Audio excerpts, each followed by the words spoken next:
ये दुनिया मतलब परस्त है शिवाय ईश्वर की। माता महाकाली धाम की सदा जय जयकार होती रहे। ये दुनिया मतलब परस्त है। इसमें हर रिश्ते नाते सभी मतलब से भरे होते हैं और मतलब निकल जाने के बाद कुछ रिश्ते नातों में भी दूरियां हो जाती हैं।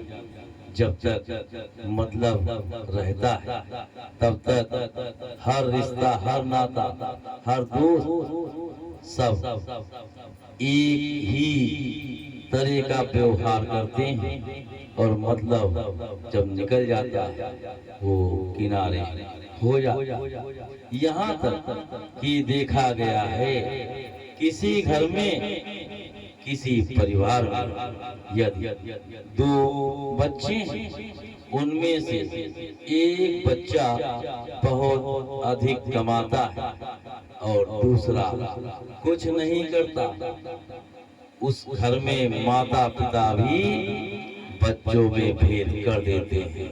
जो ज्यादा कमाता है उसको ज्यादा मान आदर दिया जाता है, जो नहीं कमाता या कम कमाता है उसे हमेशा अवहेलना दी जाती है। तुम कुछ नहीं करते, तुम ऐसा तुम वैसा, बहुत सी खरी खोटी सुनाई जाती है। यहाँ तक कि बहुत देखा गया है कि पति और पत्नी के रिश्तों में भी धन बहुत अधिक महत्व देता है और धन के कारण बहुत से रिश्ते पति पत्नी के वो भी टूट जाते हैं। इसका सीधा सा यही एक मतलब है, ये दुनिया मतलब परस्त है। यहाँ हर कोई मतलब से मिलता है, मतलब से बात करता है और मतलब निकल जाने के बाद उसे दूध में पड़ी मक्खी की तरह निकाल के फेंक देता है। यहाँ तक कि यदि आप किसी को जानते भी नहीं हैं और आप किसी पद पे हैं, कोई ऐसा कार्य करते हैं कि जिसे सब लोग नहीं कर सकते, तो कुछ लोग देखा गया है कि पहले से ही पैर छूना चालू कर देते हैं। समझ जाइए इसका कोई ना कोई मतलब आपसे है। इसके पहले कभी वो नहीं बोलता था और धीरे धीरे पैर छूना चालू किया और एक दिन आपसे अपने मतलब की बात करने लगता है। ये दुनिया सिर्फ मतलब परस्त है और इसमें यदि कोई आपका अपना है तो वो ईश्वर है। ईश्वर कभी भी किसी के साथ मतलबी व्यवहार नहीं करता है। उसको जैसे आप मानेंगे वो आपके ऊपर वैसे ही मेहरबान होगा।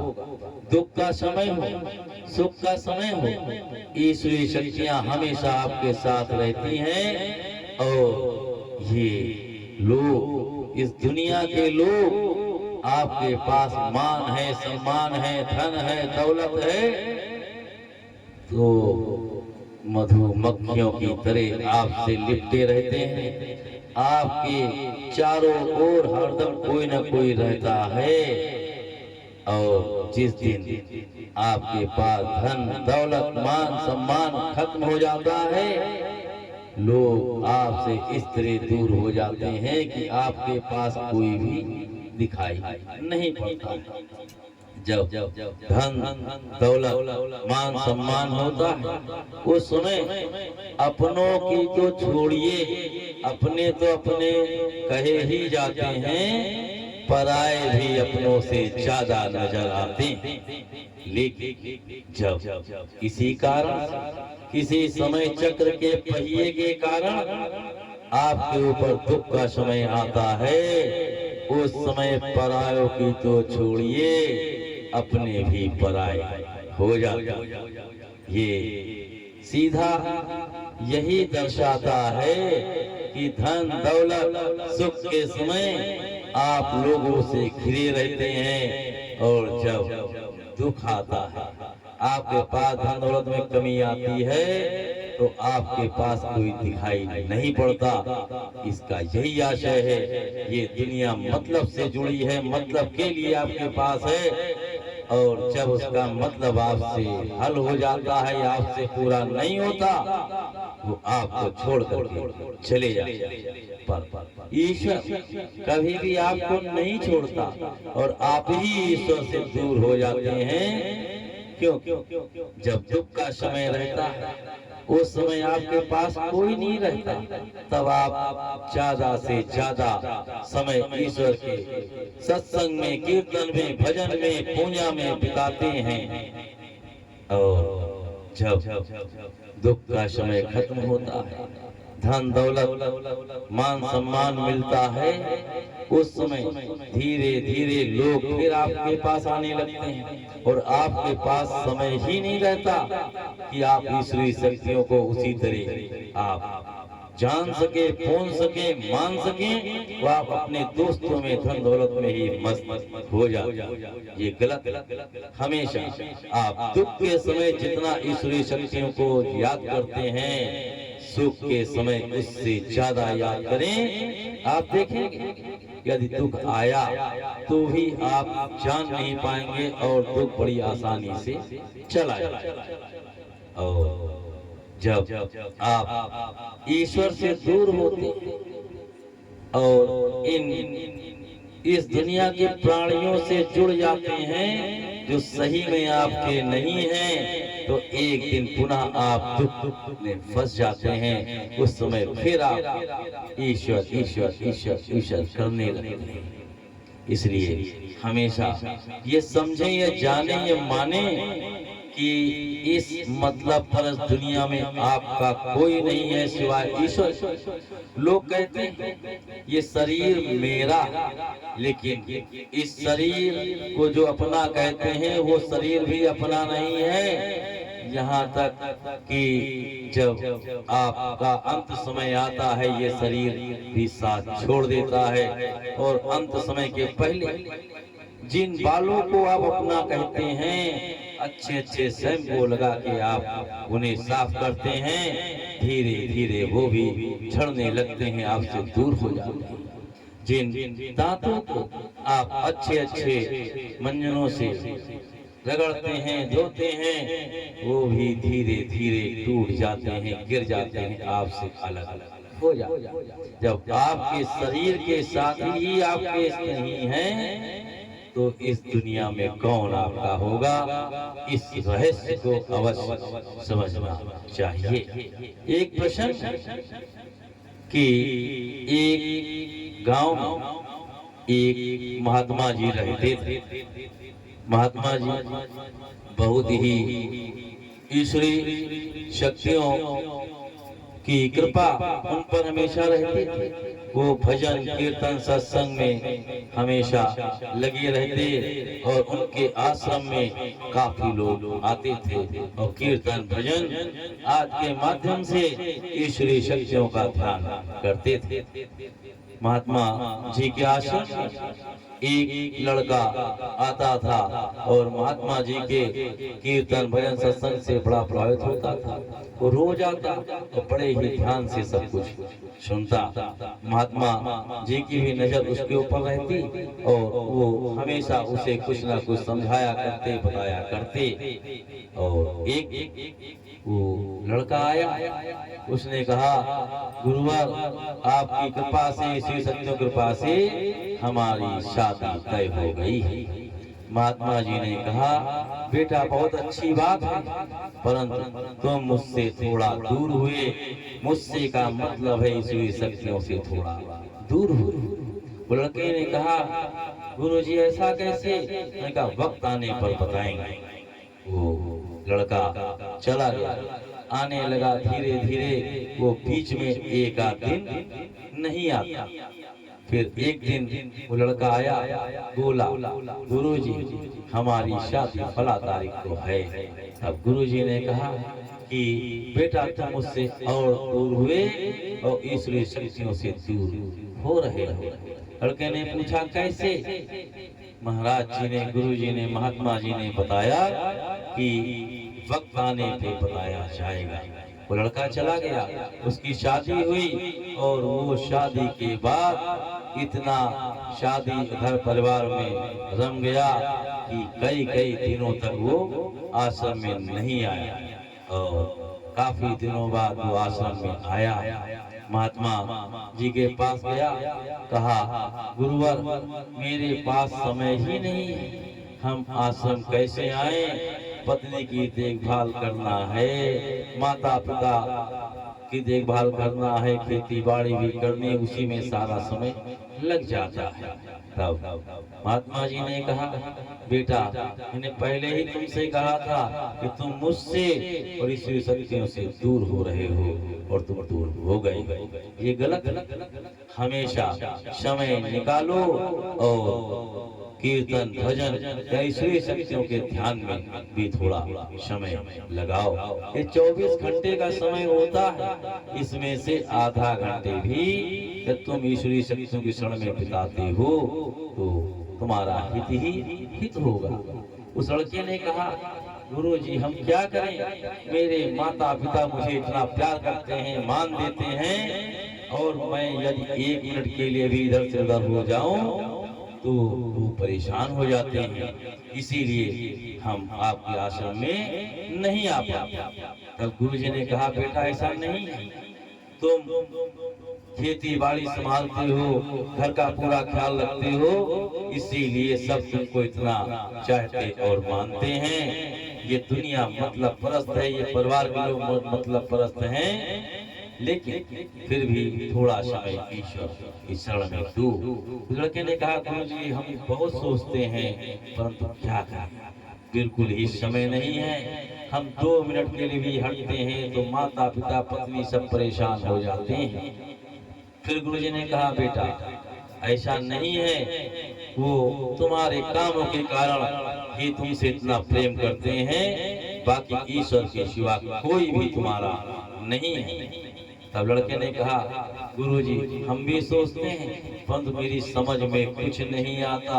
गुरुजी ने कहा ठीक है कल आना और मैं तुम्हें बताऊंगा ये दुनिया मतलब परस्त, ये परिवार के लोग मतलब परस्त कैसे। दूसरे दिन लड़का गया, महात्मा जी ने कहा देखना चाहते हो मैं दिखाऊंगा।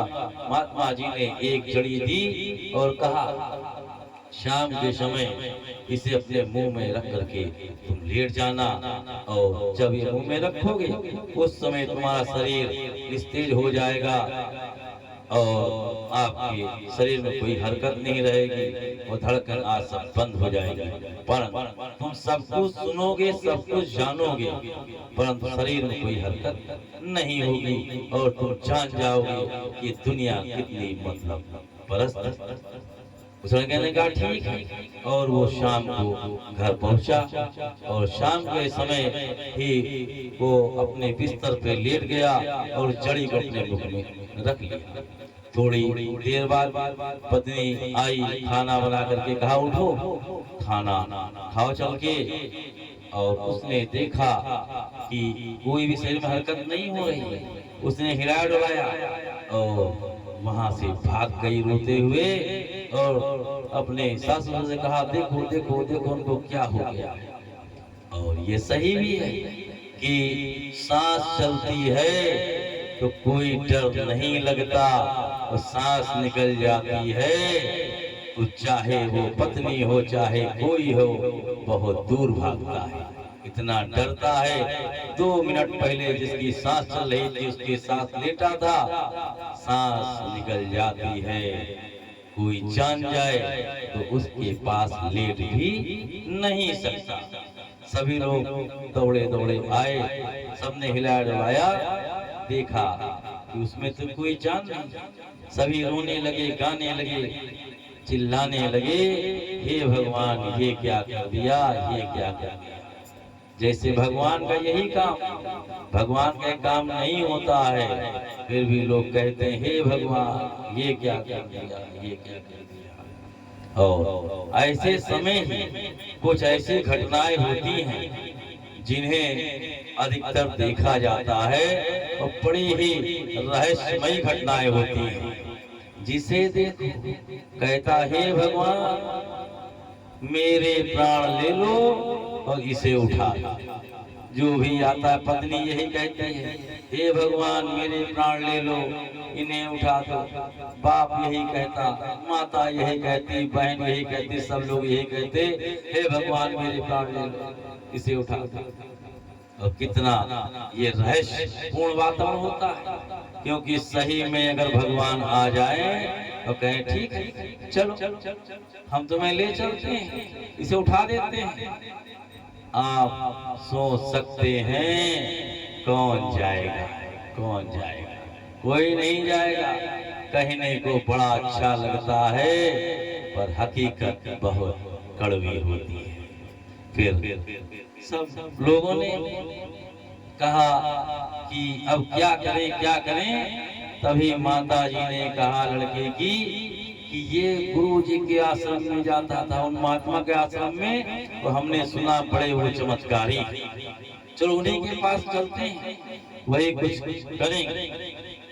माता पिता दोनों रोते हुए महात्मा जी के पास पहुंचे, उनके पैर पकड़ लिए, कहा हे महात्मा जी, हे गुरु जी, अरे आपके परम शिष्य जो है लड़का आता था, उसके पता नहीं क्या हो गया, वो ना उसकी सांस चल रही है, कुछ नहीं हो रहा है, कुछ महात्मा जी करिए, वो आप तो सब कुछ कर सकते हैं। यहाँ तक कि लोग इतना भरोसा करते हैं कि मौत होने के बाद भी उसे वापस ला सकते हैं। ऐसी ऐसी आशाएं लोग लगाते हैं। जो आशाएं नहीं लगानी चाहिए वो भी आशाएं लगाई जाती हैं। आप ये भी कर सकते हैं, आप मरे को भी वापस ला सकते हैं। ऐसी ऐसी आशाएं लोग लगा लेते हैं। महात्मा जी ने कहा ठीक हम चलते देखते हैं क्या हुआ।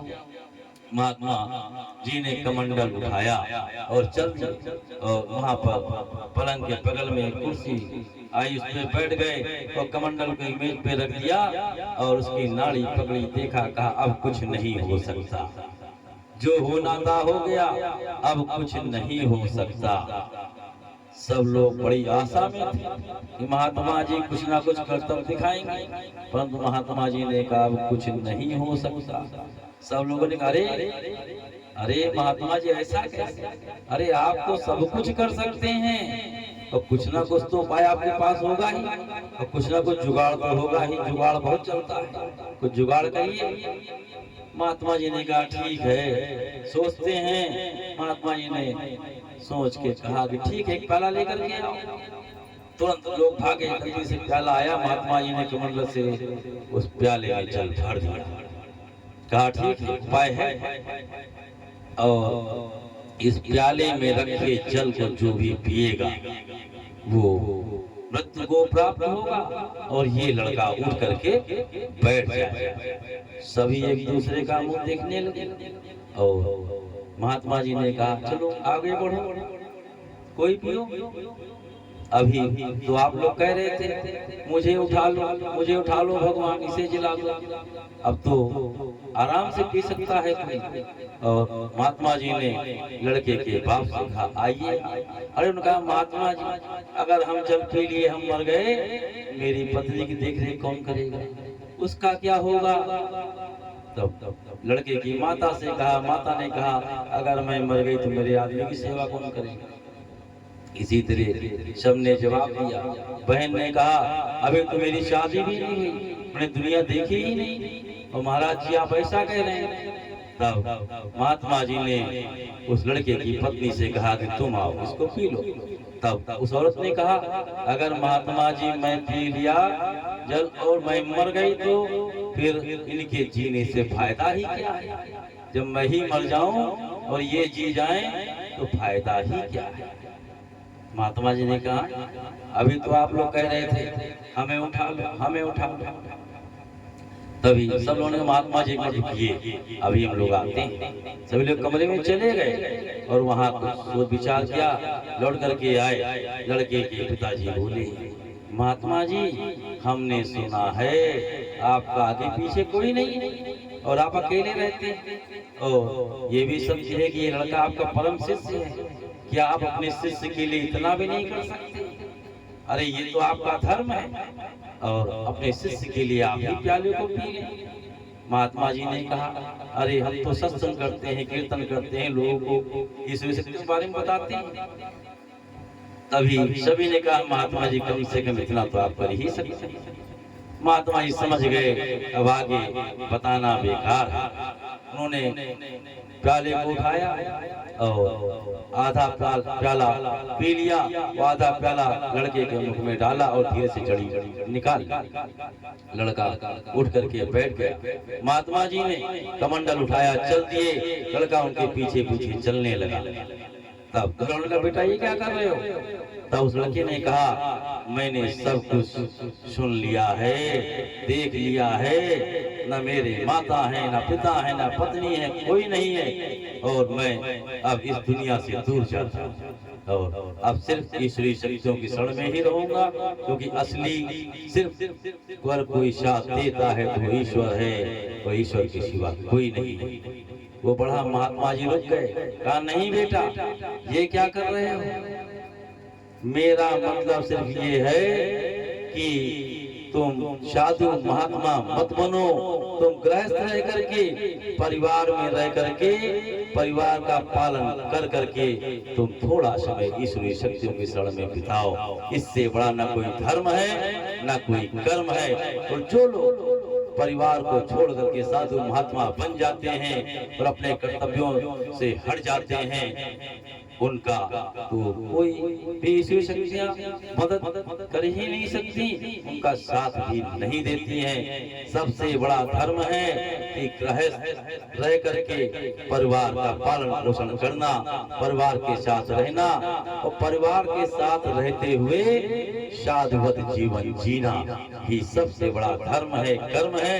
तुम परिवार में रहो, परिवार के साथ रहो, पर एक साधु सा जीवन बिताओ, और परिवार के कार्यों के साथ साथ आप ईश्वरीय शक्तियों की शरण में भी रहें। बस यही मेरा तुमको समझाने का आशय था। और महात्मा जी चले गए। उसी दिन से घर के सभी लोग महात्मा जी के आश्रम जाते, सत्संग कीर्तन भजन का आनंद प्राप्त करते। इसलिए कहा गया कि ये दुनिया मतलब परस्त है, इस दुनिया में सभी मतलब के रिश्ते नाते होते हैं, सिवाय ईश्वर की आपका कोई नहीं। जय महाकाली, जय महाकाल, माता महाकाली धाम की सदा जय जयकार होती।